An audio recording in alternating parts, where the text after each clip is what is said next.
सौरभ शर्मा को लेकर एक और बड़ा खुलासा हुआ है। सौरभ की डायरी से चौंकाने वाला खुलासा हुआ है, जिसके तहत कोरोना काल से कैश से सोना खरीदने का उसे चस्का लग चुका था।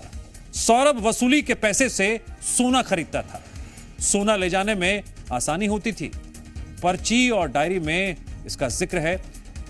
और इन बातों के सामने आने के बाद कई ज्वेलर्स अब रडार पर आ गए हैं।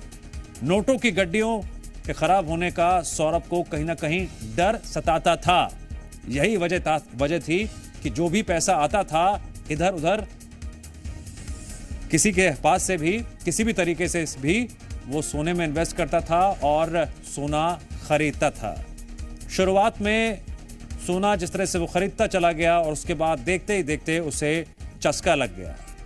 जब जांच हुई थी और जो कुछ बरामद हुआ था उससे इस बात की तस्दीक भी हो गई थी कि लगातार सोने की खरीदारी और उसे छुपाकर रखना सौरभ शर्मा की जिंदगी का हिस्सा बन गया था।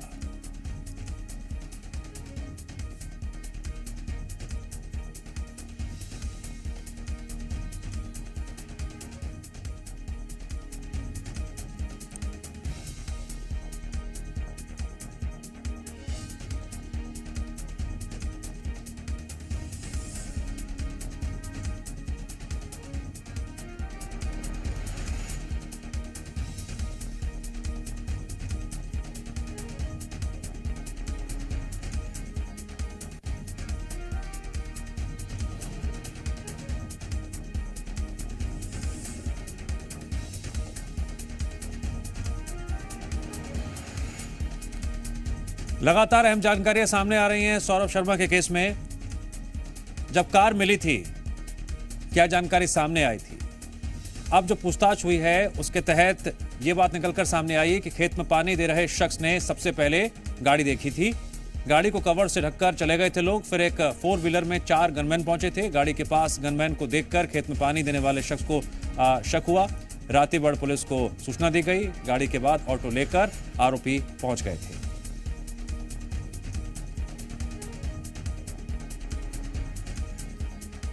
जी मीडिया संवाददाता अनिल लागा जुड़ गए इस खबर पर और अधिक जानकारी के लिए।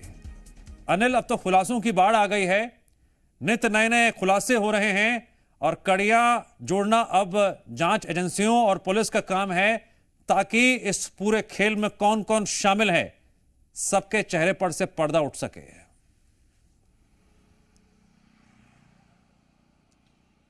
देखिए, सबसे बड़ा राज तो सोने वाली कार है और इस कार से जुड़ा एक बड़ा अपडेट बता देते हैं कि जिस दिन गुरुवार के दिन जब लोकायुक्त की टीम ने सौरभ शर्मा के घर और दफ्तर में छापेमार कार्रवाई की थी, तब सौरभ शर्मा के गुर्गों ने जो है जल्दबाजी में सौरभ शर्मा के कहने पर ये 52 किलो सोना और करीब 10 करोड़ रुपए कैश ये जो है मेंडोरी के जंगल में इनोवा क्रेस्टा कार में भरवा कर भिजवाया और वहां पर इस कार को एक तरफ खड़ी करवाकर इसको कवर करवाया गया। और उसके कुछ देर बाद यहां पर 3 से 4 गनमैन पहुंचे और उसके बाद जो है इस कार से, जहां पर ये कार खड़ी थी, जहां पर आईटी की टीम को 52 किलो सोना और 10 करोड़ रुपए कैश मिले, ये इस कार से जो है ऑटो की मदद से इस गोल्ड को और 10 करोड़ रुपए कैश को ये ठिकाने लगाने की जो है ठिकाने लगाने वाले थे। लेकिन यहाँ पर इसी दौरान एक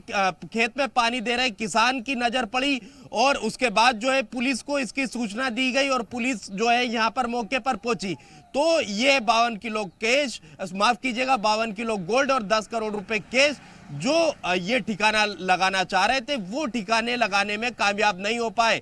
देखेंगे कि जिस वक्त गुरुवार के दिन लोकायुक्त की टीम ने सौरभ शर्मा के घर और दफ्तर और चेतन गौर के ऑफिस में एक साथ जो है यहाँ पर छापेमार कार्रवाई की थी और जैसे ही इसकी सूचना सौरभ शर्मा को लगी, उसने जो है ये गोल्ड और ये करीब 10 करोड़ रुपए कैश ये जल्दबाजी में जो है कार में भरवाकर मेंडोरी के जंगल में इस कार को खड़ा करवा दिया था। और ये अब बड़ी जानकारी निकलकर सामने आई है कि जैसे ही इस कार को उसने खड़ा करवाया था मेंडोरी के जंगल में, वहां पर उसने 4 गनमैन भी भेज दिए थे और ताकि वो इस कार की सुरक्षा कर सके, इस कार से जो है कोई पैसा और गोल्ड निकाल ना सके।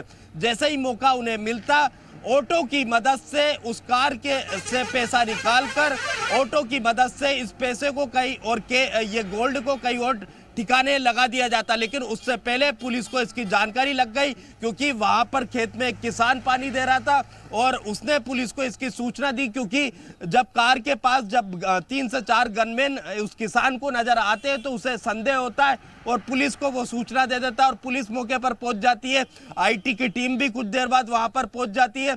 उसके बाद जो है ये 52 किलो सोना और 10 करोड़ रुपए कैश कार से जब्त कर लिए जाते हैं। देखेंगे कि सौरभ शर्मा के मामले में एक के बाद एक कई चौंकाने वाले खुलासे हो रहे हैं। देखेंगे कि भले ही ये कार चेतन गौर के नाम पर थी, लेकिन ये बहुत स्पष्ट है कि अब तक जो जानकारी निकलकर सामने आई है कि ये चेतन गौर की कार भले ही है, लेकिन ये पैसा और गोल्ड सौरभ शर्मा का ही था। सौरभ शर्मा वही जो महज कुछ साल परिवहन विभाग में उसने कांस्टेबल के पद पर रहकर जो है कुछ साल नौकरी की और करोड़ों रुपए का साम्राज्य पूरे मध्य प्रदेश में खड़ा कर दिया। काली कमाई की सबसे बड़ी बात यह है कि सिर्फ 2 नाम सामने आए हैं, तीसरा, चौथा, 5वां नाम कब सामने आएगा इसका भी बेसब्री से इंतजार किया जा रहा है।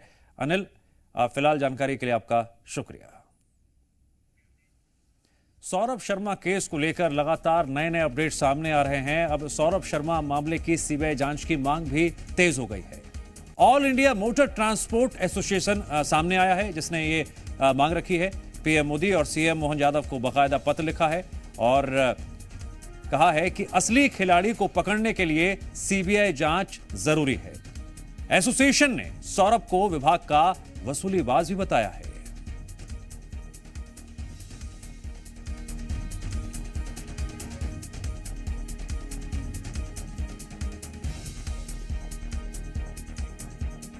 अब असली खिलाड़ी कौन है, यह सवाल चारों तरफ गूंज रहा है। मध्य प्रदेश का सबसे बड़ा आर्थिक अपराध जिस तरह से अंजाम दिया गया है, अब सौरभ शर्मा मामले में सीबीआई जांच की मांग हो रही है।